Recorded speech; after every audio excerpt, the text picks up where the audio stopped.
Crimson Trace offers a full line of protection-oriented products, including red laser sights, green laser sights, and tactical weapon lights to elevate your confidence in moments that matter. Learn more at crimsontrace.com. Hey, y'all. It's Tom Gresham's Gun Talk. Oh, look out. We're smoking. Alrighty, let's talk about guns. I'm Tom Gresham. It's Gun Talk. Glad that you could be with us here. Oh, yeah, by the way, don't forget, I was mentioning it earlier. We have a new contest, or actually not a contest, we call it a giveaway. We call it our Fall-a-Day giveaway. Fall holidays. Get it? Cute. The sponsors are Alien Gear Holsters, ATN, Federal Premium, Liberty Safe, Mantis, and Ruger. $5,300 prize package. Take a look at all the cool stuff there. We're talking ammo, a safe, let's see, Ruger Security 9 Compact, and an American Hunter rifle in .308. Just go to guntalk.com/win. A lot of news going on in the firearms world. Let's see, Smith & Wesson is splitting off from its corporate parent, American Outdoor Brands Corporation, AOB. That was announced on Wednesday. The gun business will be renamed Smith & Wesson Brands. It says the name associated with its firearms. Some of the other companies that are under AOB, you've got Smith & Wesson, obviously M&P, Thompson Center, Performance Center, Gemtech Suppressors, Crimson Trace, Bog, Caldwell, Frankfurt, Arsenal, Goldenrod, let's see, Hoodie Man, Schrade, Oldtimer, holy cow, Tipton, Uncle Henry, Wheeler, a whole bunch of others. So Smith & Wesson, the gun company, splitting off from these other companies under AOB. Not sure why, not sure what the thinking is behind it. Obviously, a lot of thinking had to go into that. That's a big deal. As we hear more, we'll let you know what's going on. There's also news on another front from another gun company, and joining us to talk about that, Jay Jacobson from Franklin Armory. Hey, Jay, thank you for your patience. How are you, sir? I'm doing great. Thank you for your patience. I'm sorry about last week, but that's okay. Stuff happens. You know what? Life now. I have figured out that life intrudes on life. This is true. And when you're out at a ranch with poor communication, it doesn't help. So yeah, I hear you. People say, "Why didn't you answer your text?" I said, "Because I've been out where there's no cell service, and I'm okay with that. So get off my back." There you go. So simple as that. All right. So I'm looking at this release you guys sent out. You guys are in Nevada, and you're suing the state of New Jersey. What is going on here?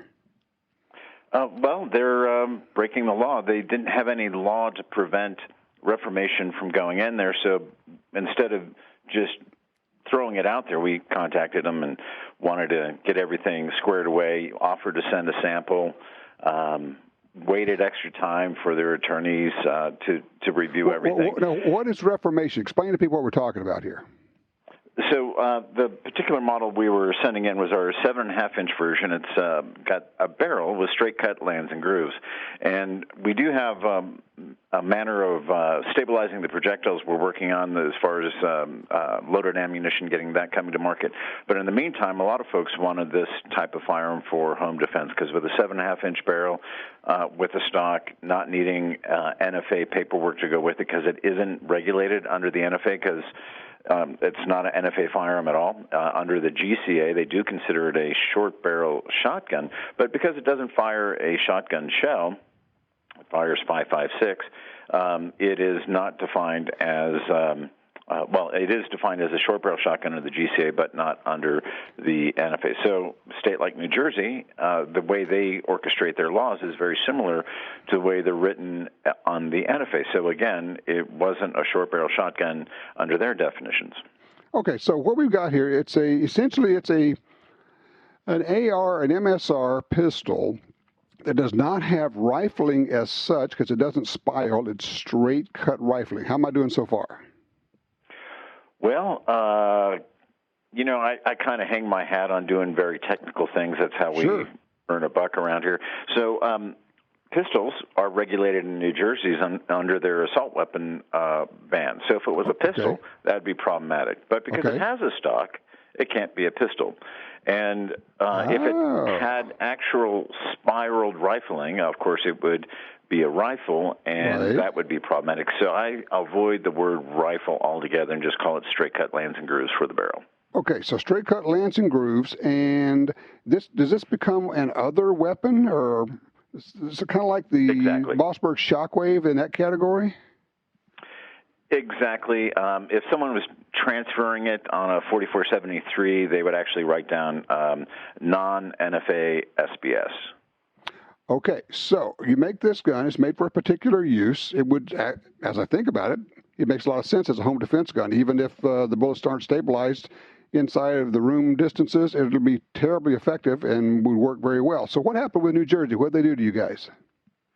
So we were in dialogue with him, and the first detective was on board. He looked at it and said, hey, this is great. Yeah, looks legal. You're good to go. And then he did a little further reading on our website and read that under the GCA, it's a short barrel shotgun. And then the red flags went up. Well, they've got a short barrel shotgun law as well. Mm-hmm. And the thing is that theirs requires a fixed shotgun shell, and therein lies the difference. Okay. So eventually I got punted up to his boss, and that detective was rather interesting. He told us that they have no statute that they're aware of that would preclude the sale in New Jersey, but they were going to deny us the ability to sell there until their attorney general reviewed it. Well, being the nice guys that we are, we gave them 30 days to review it. Okay.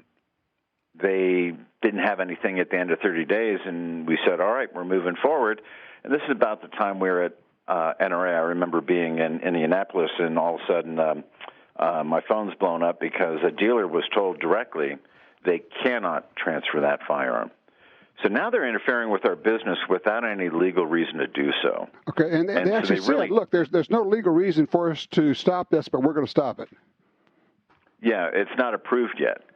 And I'm just scratching my head going, all right, where in the New Jersey statute does it say you get to restrict my business and interfere basically with the contract with the consumer to deliver the firearm? And they didn't care. And I was just stunned at their callousness. Okay, look, it's the New Jersey way, okay? So, but you're from Nevada, you go, we don't operate that way out here. So you turned around and sued the state of New Jersey. Yeah, and what's so frustrating is we sued them back in July by the time the complaint was done.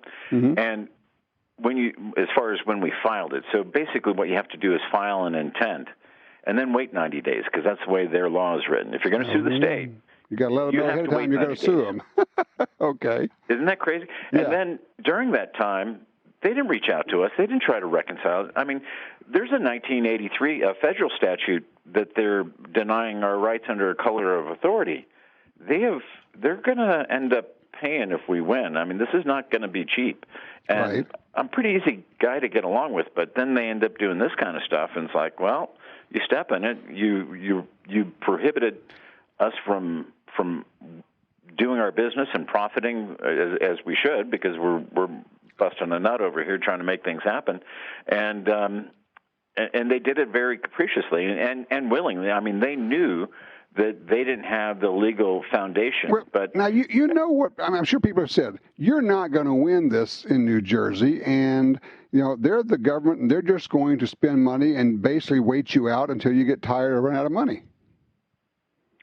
This isn't that expensive to file, and I find that when you prioritize things like this, then it's good for society. Because you don't want to have lieutenants in some department deciding what the law and statutes are supposed to be. I mean, if they're making up stuff, that is really a conspiracy to interfere with a righteous business. So they're going to have to really work at it to try and outspend us or outweigh us on that kind of thing. I'm not too worried about it. I got to tell you, I love your attitude on this thing, which is, look, on the basic just facts of it, this is wrong. If you stand around and let something wrong continue, then it will continue to be wrong, and you actually are part of the whole thing. So you just said, no, we're not going to go with that. We're going to push back on that. I mean, I got to tell you, I love what you guys are doing here. Well, anytime you're in business, or whatever it is that you do, you have a responsibility to your trade, your customers, your shareholders, and that sort of thing. So to walk away from this fight would just be cowardice, and that's not our way. I mean, we get along with a lot of folks, a lot of other agencies, but this kind of thing, it was just outright illegal. I mean, even California, we've been able to get pistols on the roster and make that happen through working with them, and they're pretty different out there in California. So if you work constructively with them, it can be great. But when they flat out just stiff arm you and break the law doing so, then they get their day in court. Well, so what's the prognosis? What are your legal experts telling you is the likelihood you can prevail on this one? They're very happy that we're moving forward with this because, quite honestly, it appears that they have very little to stand on the other side. And we've had other cases with other jurisdictions where they're like, well, we're not sure how this one's going to turn out. However, in New Jersey, they're like, yeah, let's just wait the 90 days, get it filed, get our day in court. This is going to be exciting. So they're very optimistic.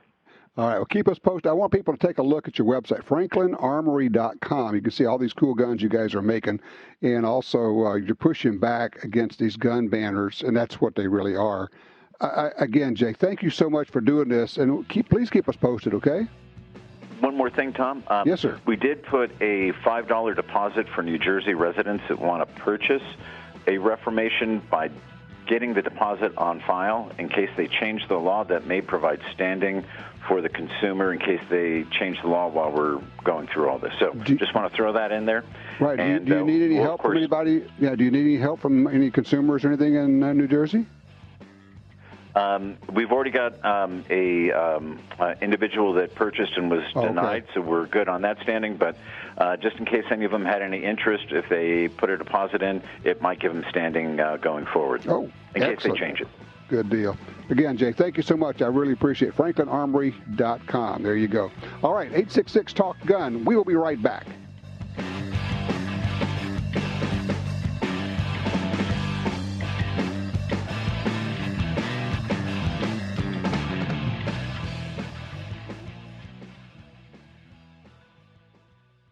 For more than 70 years, Timney Triggers has been enhancing the shooter's experience. Whether it's a local competition, a day at the range, or even the hunt of a lifetime. Setting the standard in aftermarket triggers, Timney is now producing more than 170 models of triggers for bolt-action rifles, shotguns, AR rifles, and semi-automatic rifles. Proudly made in the USA since 1946. Find your new trigger at timneytriggers.com. Mental health and guns. At Walk the Talk America, we are working with both the mental health community and the gun industry. Created by a gun industry veteran, Walk the Talk America seeks to raise awareness and create change through suicide prevention and firearm safety without legislation. We strive to eliminate the prejudice that firearms and mental health face. For more information and to support Walk the Talk America, please visit walkthetalkamerica.org. Hi, this is Tom Gresham from Gun Talk. America is losing critical wildlife habitat at a rate of one football field every hour. It's happening on the Louisiana coast, but it's critical to all sportsmen and conservationists. These precious wetlands provide winter habitat for more than 10 million ducks and geese annually, waterfowl that migrate north through dozens of states. Don't shrug it off. Get involved. You can help. Visit vanishingparadise.org. FN, the world's most battle-proven firearms. You want to reach for history, for greatness. So reach for the FN-57, a 5.7 millimeter pistol built with the DNA of over a century of legendary FN firearms. And now, it's within reach at your local firearms dealer. The FN-57 is the perfect combination of accuracy and stopping power. FN, the world's most battle-proven firearms.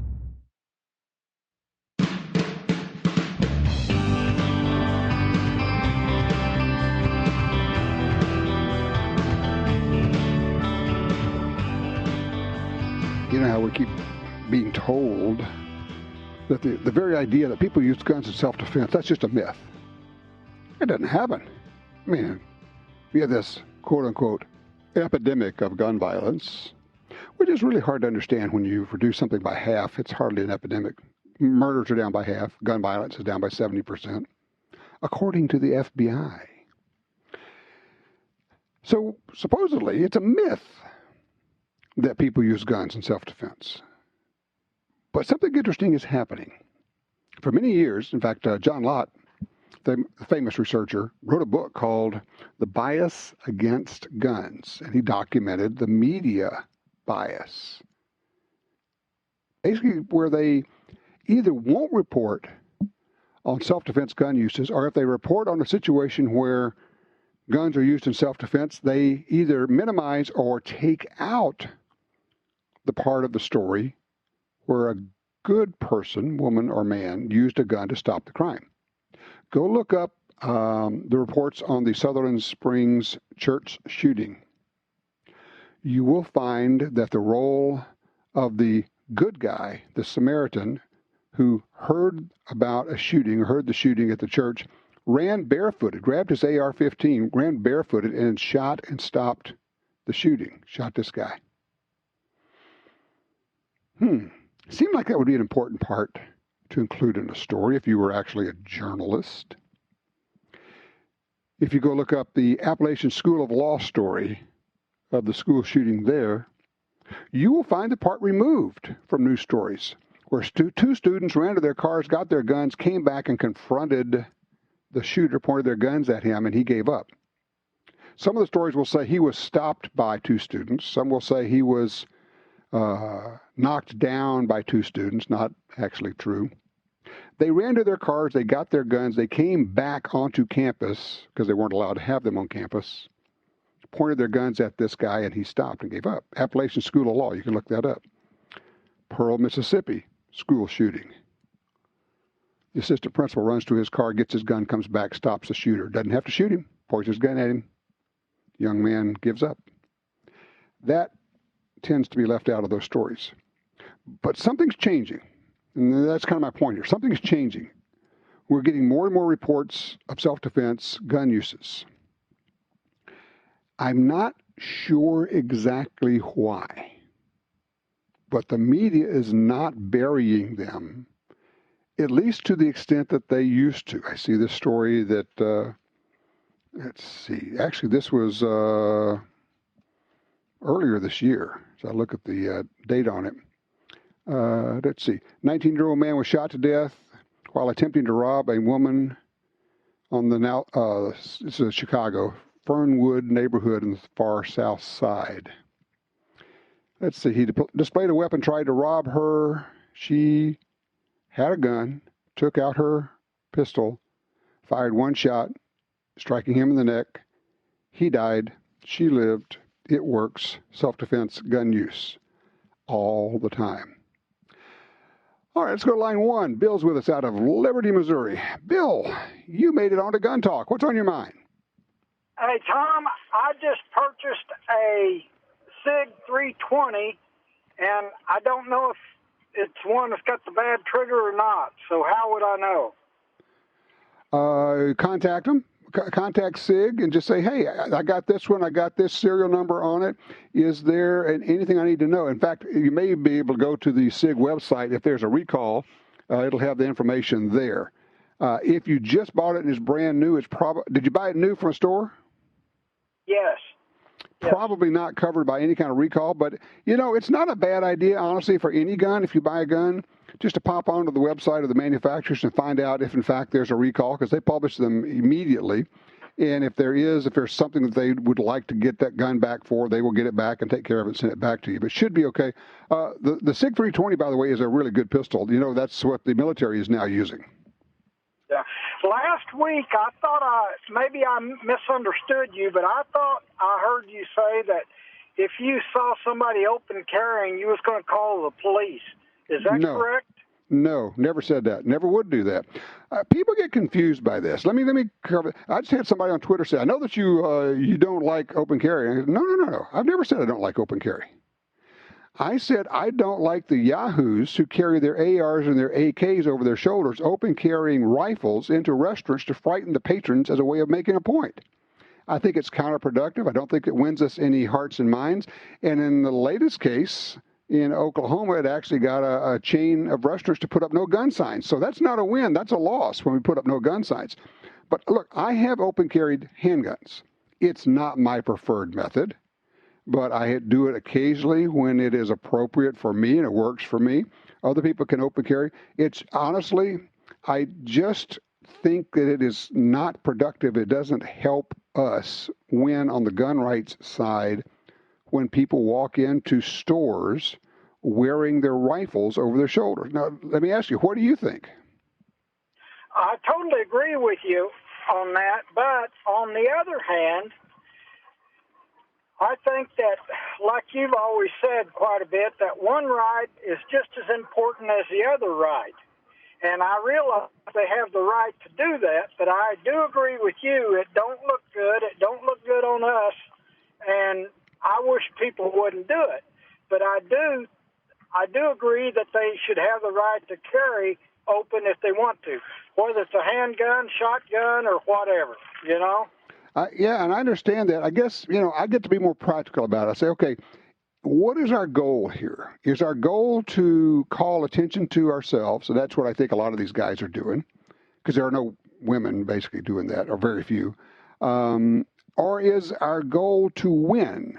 Is our goal to persuade the public to move them over to our way of thinking, that whereas good people with good guns are responsible gun owners, we are responsible. I don't think frightening people, scaring them, is a way to convince them that we are good, reasonable people that they should trust and feel good about. In my experience, it does not work that way. People push back and they go, well, you know what? If you guys are going to do something like that, yeah, I think I would like to have a ban on open carry. And in fact, that's what's happened I think in California, they started doing that clowny deal and they actually got open carry banned. I understand. I understand it's a right. I understand all of that. I also think you need to understand we are in a war for public opinion. That is the battle. Because if public opinion goes strong enough against us, we lose a lot of our rights. And people say, well, we always got the Second Amendment. Well, you do until they stomp on it and squash it out. Then it's gone.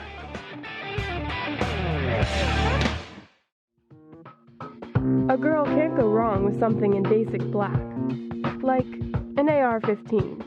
Some things never go out of style, like Tom Gresham's Gun Talk. All right, back with you. 866 Talk Gun gets you in here. Joe's called in on line 4 out of Shreveport, Louisiana. Up there in the Arklatex. Hey, Joe, how can we help you? Hey, Tom.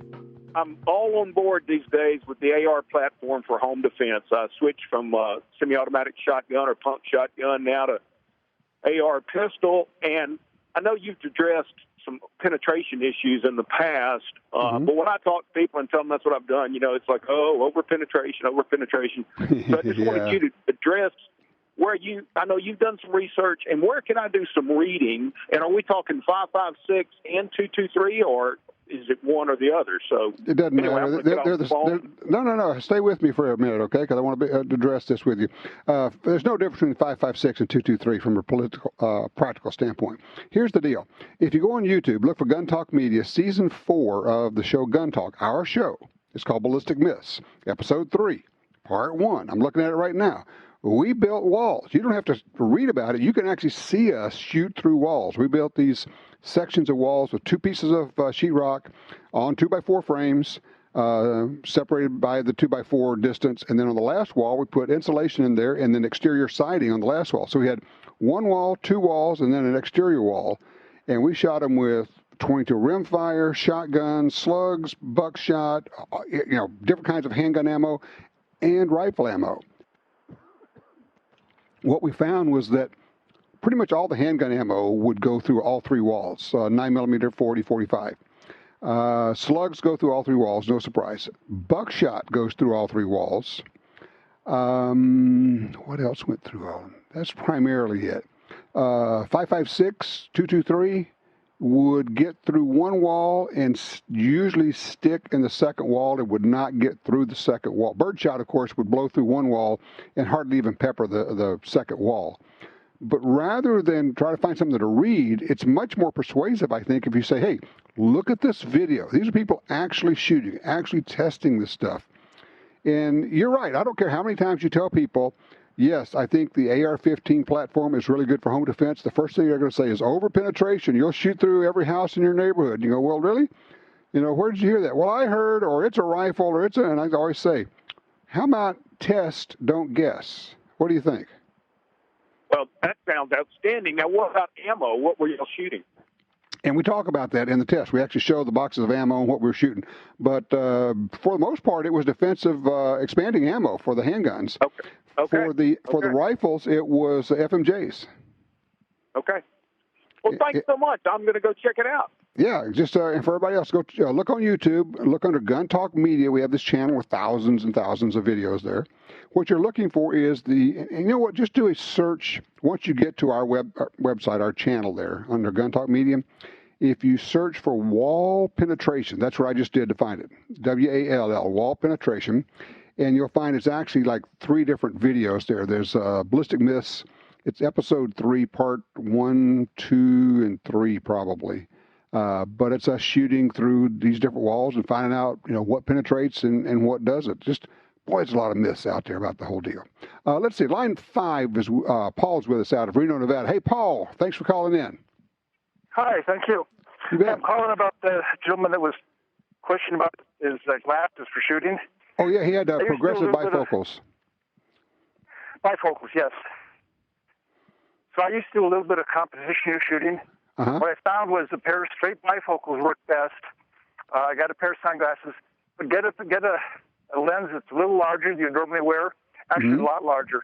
So when you're looking through a rifle and you've got your head down, you're not seeing the frame, which is important. And the other thing is for pistol shooting, at the eye doctor, hold your hand out at arm's length and have them bring it in and tell them that's where you want the focus, the minimum. Because a lot of times it's further out than that, and your front sight is out of focus. Yes. In fact, if you can, I've heard people do this, if you can find an eye doctor who is a shooter, I know people who have gotten the okay to bring their pistol into the doctor's office and say, look, this is what I want to do, doc. He goes, yeah, okay, just make sure it's unloaded. And they actually do the distance and do all the thing, holding the pistol out there. And you could do it with a blue gun as well, or obviously you could just do it from a measurement.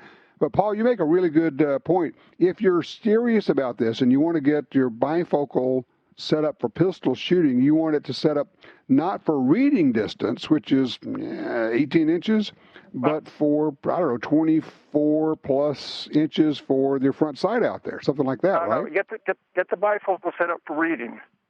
And then you can get the far distance, you can get that pulled in to get your thumb in focus, and it does not affect the distance appreciably. You won't even really notice it. And front sight is where you're supposed to be focused. And you don't want to be cocking your head up to shoot through your pistol. So you want I'm going the other way. No, I'm going the other way.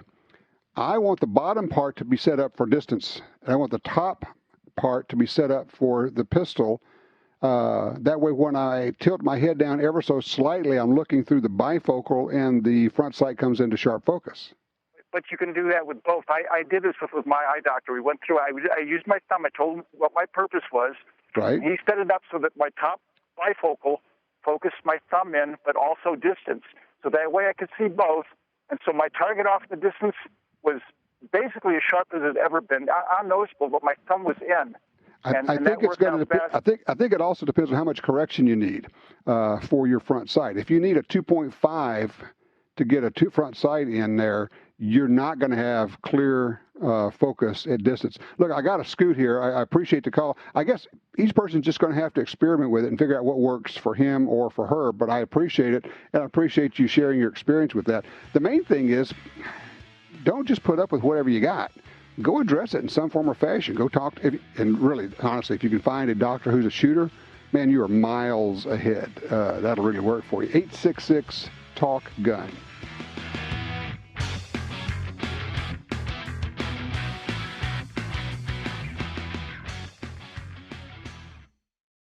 It's America's favorite .22 rifle. No matter how, where, or what you like to shoot, there's a Ruger 1022 for you. From the carbine to the incredible takedown models, the tactical and target versions, all Ruger 1022 models have a legendary action and detachable 10-round rotary magazine. Whether you're hunting squirrels or tin cans, there's a lifetime of fun in every Ruger 1022 rifle. See them all at Ruger.com. That's Ruger.com. Perhaps more than any other landscape, wetlands embody the life-giving abundance that nature has to offer. And perhaps more than any other organization, Ducks Unlimited is working to ensure that our continent's wetlands not only survive, but thrive for generations well beyond this one. The time is now to band together. The time is now to rescue our wetlands. You got your carry permit, and that's good. But you know you could use more training. Get the DVDs, which have what you need. Springfield Armory presents Concealed Carry 1 and Concealed Carry 2 with Bata Group. Learn specific concealed carry skills from Top Gun fighting trainers. Get trained. Be prepared. This really is life and death. ShopGunTalk.com. That's ShopGunTalk.com.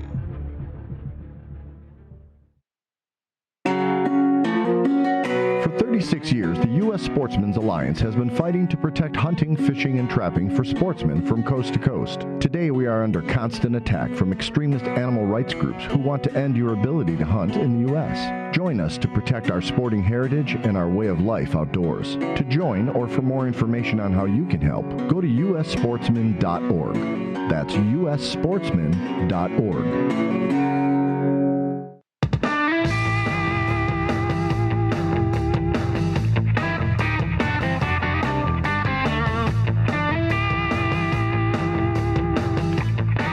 With you. I am busy copying the URLs, that is the website addresses, for the 4 segments of that show from season 4 of Guns and Gear. I will post them onto Twitter, and you can pick them up. And that way, if you want to share with people, hey, look, I know you keep thinking that rifles penetrate all the walls and it's a bad idea for home defense. You don't have to worry about it. You don't have to guess. You don't have to imagine. You don't have to say, well, my instructor told me, blah, blah, blah, blah, blah. I will post them onto Twitter. I am at Gun Talk on Twitter. You can copy these links down, and then you can show them to your friends and say, hey, look, the 380 goes through all 3 walls. The 223 AR-15 rifle does not. People go, well, that doesn't make any sense. I don't care. Test. Don't guess. Okay? Fair enough. Let's go to line 4. Rocco's with us out of New Jersey. Hello, Rocco. Welcome. Hi, Mr. Gresham. How are you? I am well.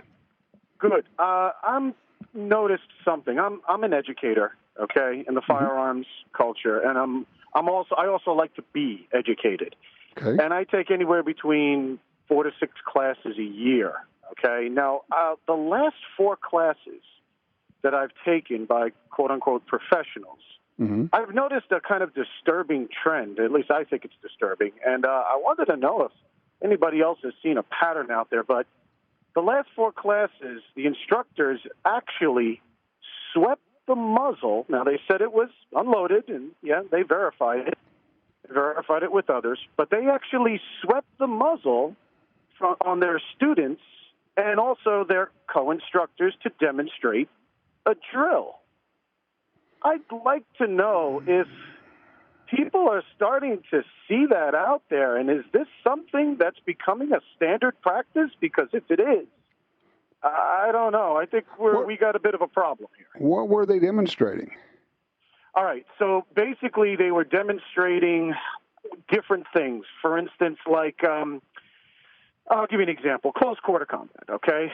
Took a CQB class, and essentially they were demonstrating that if you get too close to somebody, they have the potential of grabbing the muzzle, or if they were not utilizing their slings properly, and they could actually, sweep their partners. So they're actually sweeping their co-instructors to demonstrate what not to do. So, again, I'm a little concerned about this. Okay, I see what you're saying. I have two conflicting thoughts on that. Okay. One would be much of that could be done with a blue gun. And now we don't have an issue. I mean, it's not very expensive. Every instructor should have a number of blue guns. However, having said that, I do understand there are times in instruction where you say, okay, this is an unloaded gun. Everybody looks, verifies, you look in there, unloaded gun, right? Because there are some things, if you said, okay, I need to show you a gun being pushed, or a semi-automatic, where it's being pushed out of battery for QCB. You know exactly what I'm talking about. You can't do that with a blue gun. There are times, it's like when you're doing shotgun fitting and you get your shotgun fitted to you, you have to point your shotgun at the eye of the instructor or the gun fitter. I understand that. Yep, absolutely. Okay, so I am in agreement with you that you have to be careful about this. However, I would say there could be sometimes you could have a good instructor who says, look, normally we would never do this. I understand that. But for this particular exercise, we're going to exercise really good caution, and I'm going to have to show you this thing because it's the only way we can show it. Now, if they're getting casual about muzzle discipline, that's a whole different thing. But I don't think I hear that's what you're saying. No, and usually if I'm demonstrating something like a induced malfunction, if you will, or basically a malfunction that could occur with some kind of CQB of some kind, then I utilize some sort of dummy operational gun. So in other words, a gas gun of some kind, or remove a bolt, or replace it with something that's more CO2 operated. You know what I'm talking about. Yes, and I think that's probably a better way to go. I like what you're doing there. I do want to say that there is a responsibility on the part of students as well. Yeah. And that is, and I talked to one guy who said, look, he says, I left a 2-day class at lunch on the first day after paying all my money. He says, because I got really tired of having shotguns pointed at my middle. And this was a well-known instructor. Maybe notorious would be better, but we'll leave his name off for right now. But as a student, if you get swept with a muzzle even once by students, or, I mean, not like, okay, we're going to do this exercise and we're going to be real careful, but if just you get swept by muzzle, it is your duty to yourself and to everybody else to say, hey, what's that muzzle? And I don't care if it is Larry Vickers or who it is up there. If it's a good instructor, he's going to say, oh, yeah, you're right. I'm sorry. And everybody should be able to speak up. If they have a problem with that, it might be time to put all your gear back in your bag and get in your car and leave. Honestly. There you go. Yeah, and I'm a firm believer of that. And one time, all right, maybe there might be something there, but the second time, and if it's deliberate, well, now I think it's time to request a refund, or you know what, keep the money. You'll never get any more of mine. And then you have the even more egregious deal. You got some knuckleheads out there who call themselves instructors, who will actually put people downrange and say, you need to understand what it feels like to have bullets going flying past you so you'll be ready in a gunfight. That is lunatic, psycho, sociopath, nutso crazy. I agree with that. Absolutely. Don't be fooled by the tactical beard. That's what I always tell everybody. That's right. The operator beard, right? Yeah, exactly. Yeah, all right. Look, I appreciate the call, Rocco. I spent all day yesterday with two real, no kidding guys who do that stuff. One was a SEAL, one is a SWAT team leader. They go there, do that. They're there. They're the real deal. And what was interesting is that there was no ego there.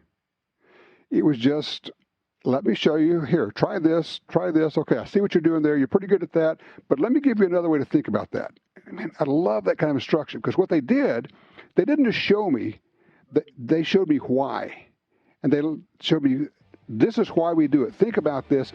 And if I understand the why, I'm much more likely to incorporate it into my work where, okay, that makes sense. I tell you what, when we come back, I will tell you one of them. It's one of those slap your forehead deals. You're going, holy smoke, that is brilliant. I would never have thought of that. It's a movement drill on the range. I'll tell you about it in just a second. Our number here, 866-TALK-GUN.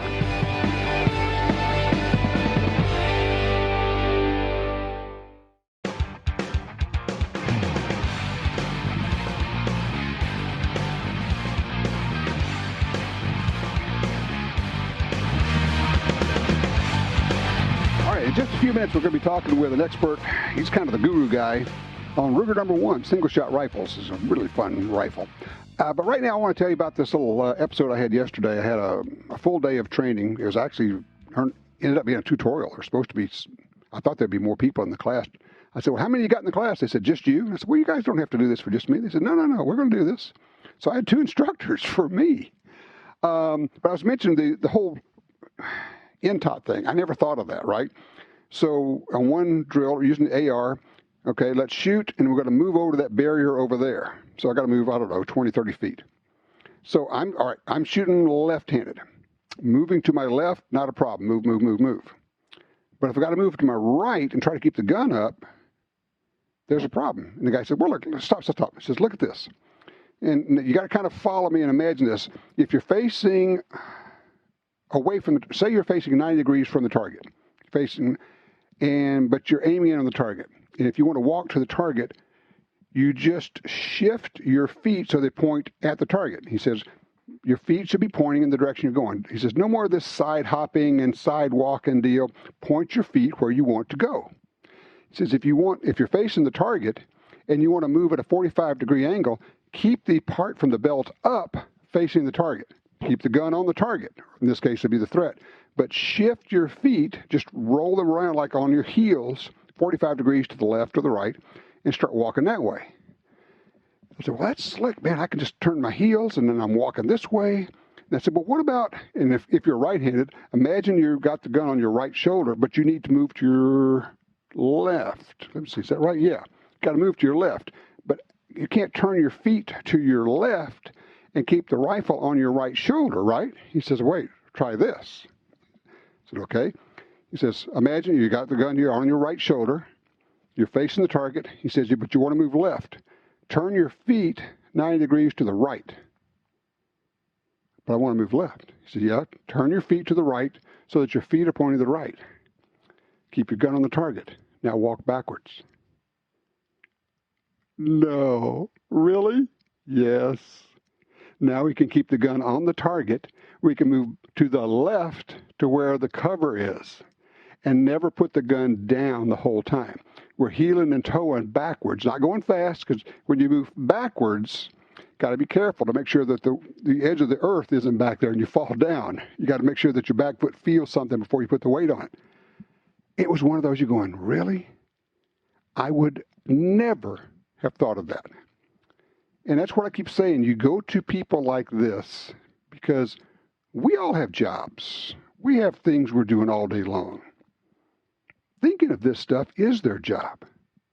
And they've been on the range for thousands and thousands of hours. And they're working, the guys like this are working with Delta, Rangers, all the groups, okay? I mean, you pick a tier 1 group, they work with all of them. And they all have these ideas because they all do this stuff all the time. Point your toes, point your feet in the direction you want to move, and just move that direction. Don't do this crow hopping.